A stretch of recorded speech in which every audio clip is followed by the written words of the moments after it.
ଯୁବତୀଙ୍କ ମୃତଦେହ ଉଦ୍ଧାର। ଏଭଳି ଏକ ଘଟଣା ଘଟିଛି ଜଗତସିଂହପୁର ଜିଲ୍ଲା ସଦର ଥାନା କାଠିଆପଡ଼ା ଗ୍ରାମରେ। ମୁଗ ବିଲରୁ ଯୁବତୀଙ୍କ ମୃତଦେହ ଉଦ୍ଧାର କରାଯାଇଛି। ମୃତକ ଯୁବତୀ ଜଣକ ହେଲେ କାଠିଆପଡ଼ା ଗ୍ରାମର ପ୍ରମୋଦ ଦାସଙ୍କ ଝିଅ ଡଲି ଓରଫ ସସ୍ମିତା ଦାସ। ଯୁବତୀଙ୍କୁ ହତ୍ୟା କରାଯାଇଥିବାର ପରିବାର ଲୋକେ ପୋଲିସ ନିକଟରେ ଅଭିଯୋଗ କରିଥିଲେ। ମୁଁ ହେଉଛି ସସ୍ମିତା ଦାସଙ୍କ ମା ଲକ୍ଷ୍ମୀପ୍ରିୟା ଦାସ।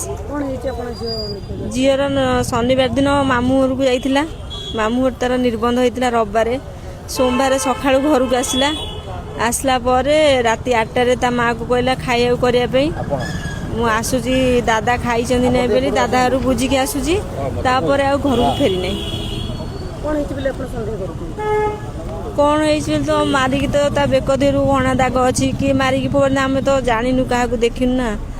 କିଏ ମାରିଛନ୍ତି ବୋଲି ଆମେ ଡାଉଟ୍ କରୁଛୁ। ନିର୍ବନ୍ଧ କାହା ସହିତ ହେଇଥିଲା?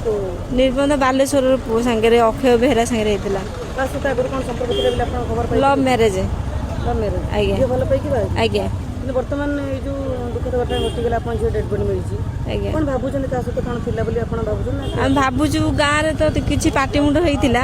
ମୁଁ ତ ନଥିଲି, ତା ବାପା ଜାଣିଛନ୍ତି, ସେ କହିବେ କାହା ସାଙ୍ଗରେ ପାଟିମୁଣ୍ଡ ହେଇଥିଲା ବୋଲି।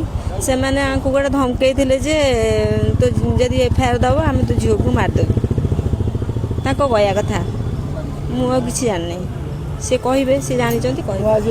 ବାପା ହେବି। କ'ଣ ଆପଣ ଭାବୁଛନ୍ତି କ'ଣ ହେଇଛି ବୋଲି? କ'ଣ ହବ, ଝିଅର ନିର୍ବନ୍ଧ କରି ଝିଅକୁ ଘରେ ଛାଡ଼ି ମୁଁ ଗାଡ଼ିରେ ଚାକିରି କଲି। ମୁଁ ଗାଡ଼ିକି ଗଲି।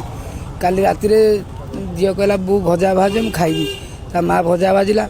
ତାପରେ ଭଜା ଭାଜି ଗଲା, କହିଲା ମୁଁ ଦାଦା ଘରୁ ଆଉଛି, ଦାଦା ଖାଇଛି ନାହିଁ ଦେଖି ଆସିବି। ସେ ଦାଦା ଘରକୁ ଗଲା। ଦାଦା ଘର ତାଲା ପଡ଼ିଛି। ସେ ବୋଧେ କ'ଣ କରୁଛି ଆମେ ଜାଣିନୁ। ଇଏ ଯେତେବେଳେ ଖାଇବାକୁ ନ ଆଇଲା, ସେତେବେଳେ ତା ବୋଉ ଗଲା। ସେ 8:30 ପରେ ରୋଷେଇ ସରିଲା। 9ଟା ବେଳକୁ ଗଲା, ଦେଖିବାକୁ ଗଲା ବେଳକୁ ତାଙ୍କ ଘର ତାଲା ପଡ଼ିଛି।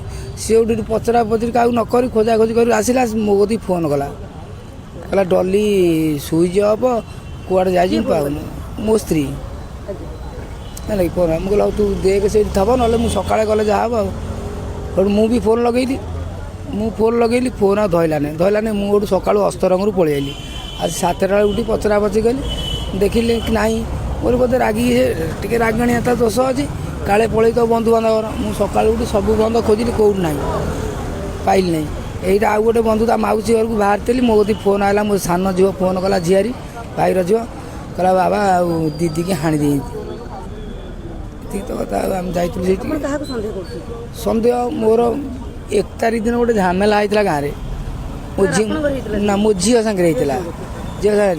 ତାପରେ ଝିଅକୁ ଆସି ରାତିରେ ଧମକେଇଥିଲେ 2 ଜଣ। ସେ ସମୁଦି ହେବେ ଧମକେଇଥିଲେ, କହିଲେ ଯଦି ଜଣଙ୍କ ନାଁ ଦିଲ୍ଲୀପ ଦାସ, ଆଉ ଜଣଙ୍କ ନାଁ ବାବା, ତାକୁ ଡାକନ୍ତି ବାବା। ସେ ସମୁଦି 2 ଜଣ ହେଲା କି।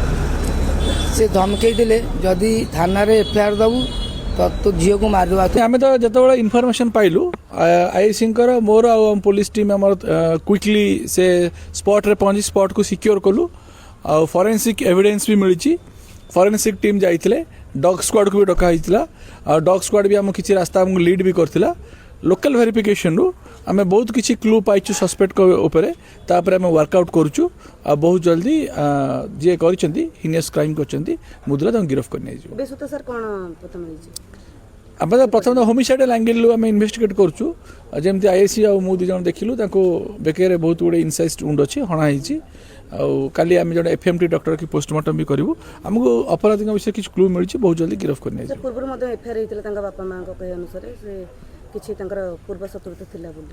नहीं से कौन से एफआईआर ही नथिला से हाँ जगह बाड़ी डिस्प्यूट थी ये अलग जिनस अच्छी आम वर्कआउट कर।